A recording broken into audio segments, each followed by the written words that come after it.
Chat GPT, তুমি কি আমাকে শুনতে পাচ্ছ? আমি শুনতে পাচ্ছি। তুমি কেমন আছো? হ্যাঁ, আমি ভালো আছি। তুমি কেমন আছো? আমি ভালো আছি, ধন্যবাদ। আমি কিছু প্রশ্ন করব, তুমি এগুলোর আশা করি উত্তর দেবে। আচ্ছা, তুমি চাটমোহর উপজেলা সম্পর্কে একটু জানাবে? এখানে কি কি আছে আসলে ঐতিহ্যবাহী? চাটমোহর উপজেলা পাবনা জেলার একটি অংশ। এটি একটি গ্রামীণ উপজেলা এবং এর অর্থনৈতিক কার্যক্রম মূলত কৃষিভিত্তিক। চাটমোহর উপজেলায় কিছু গুরুত্বপূর্ণ দিক রয়েছে। কৃষি। চাটমোহর উপজেলায় প্রধানত ধান, গম, সবজি এবং অন্যান্য কৃষিপণ্য উৎপাদন হয়। এটি একটি কৃষি প্রধান অঞ্চল। শিক্ষা। এখানে কিছু বিদ্যালয় ও কলেজ রয়েছে, যা স্থানীয় শিক্ষার উন্নয়নে অবদান রাখে। ৩. সংস্কৃতি। চাটমোহর উপজেলাতে বিভিন্ন ধর্মীয় ও সাংস্কৃতিক অনুষ্ঠান পালিত হয়, যা স্থানীয় ঐতিহ্য অংশ।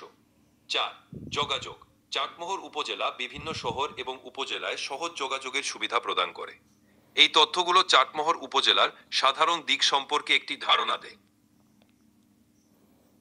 আচ্ছা, ধন্যবাদ তোমাকে।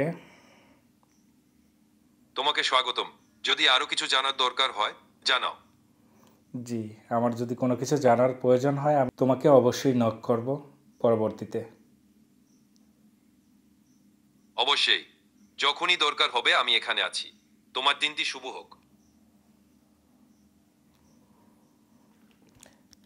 বন্ধুরা, দেখতে পেলেন আসলে এআইকে জিজ্ঞাসা করার মাধ্যমে অনেক তথ্য ইনফরমেশন জানা যায় অল্প সময়ের মাধ্যমে। যেহেতু অনেক তথ্য ইনফরমেশন আমাদের বিভিন্ন উপজেলা জেলা সম্পর্কে আমাদের কাছে থাকে না, তাই আমরা যদি এআইকে এভাবে জিজ্ঞেস করি, সে একটি প্রোগ্রামের মাধ্যমে সার্চ করে আমাদেরকে এভাবে ভোকাল দিয়ে আসলে রবোটিক উপায়ে তথ্যগুলো জানিয়ে দেয়। আপনাদের কোনো কিছু প্রশ্ন জানা থাকলে আমাদের পাবনা টিভির কমেন্ট বক্সে প্রশ্ন করবেন।